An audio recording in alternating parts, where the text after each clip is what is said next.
আসসালামু আলাইকুম প্রিয় বন্ধুরা, সবাই ভালো আছেন? আলহামদুলিল্লাহ, আল্লাহর রহমতে আমিও ভালো আছি। আমি আজকে নান রুটি সহজভাবে ঘরের কিছু উপকরণ দিয়ে বানাই কিভাবে সেই রেসিপিটাই নিয়ে আসছি।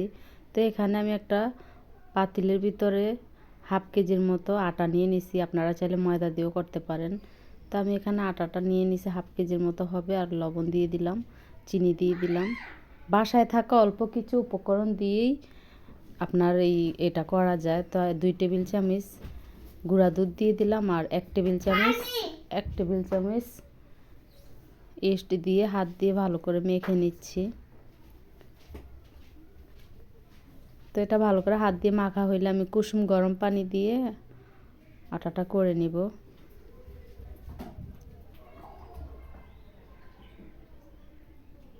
একটু তেল দিয়ে দিলাম, তেলটা দিলে আটাটা মাখতে সুবিধা হবে। আমি একটু নরম করে আজকে আটাটা করছি। আপনারা যদি এরকম কলা ডিম না দিয়ে এভাবে নান রুটির আটা করেন তাহলে যে একটু নরম করবেন, তাহলে রুটিগুলো শক্ত হবে না। তা আমার এটা দেখেন, আমি 2 ঘন্টা রেস্টে রাখছি। 2 ঘন্টা পর আসলাম, কতটা ফুলে উঠছে। এটা হাত দিয়ে ভালো করে বাতাসটা বের করে দিলাম, বের করে আবার হাত দিয়ে ভালো করে এটা মেখে নিব। অনেকক্ষণ মেখে নিব, প্রায় 5-6 মিনিটের মতো। এই যে মাখা হয়ে গেছে, আমি আবার পিঁড়িতে নিব। রুটি বানানোর পিঁড়িতে নিয়ে নিলাম, নিয়ে আবার একটু মেখে নিচ্ছি। তারপর লেচি কেটে নিচ্ছি। লেচিগুলো আপনারা চাইলে একটু বড়ও করতে পারেন। আমি একটু মেজো সাইজের করছি, বেশি বড় করি নাই।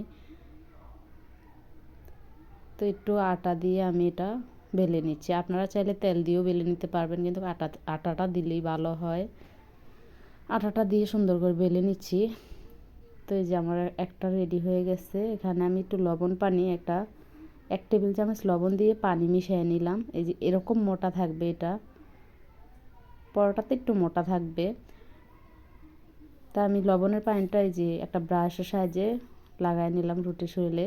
তো এখানে তাওয়াটা আগেই বসায় রাখছিলাম, গরম হয়েছে। গরম হইলে কিন্তু রুটিটা দিতে হবে, দিয়ে তারপর একটু হইলে এরকম উত্তা করে আগুনের উপরে রাখতে হবে, তাইলে আপনার নান রুটি হয়ে যাবে।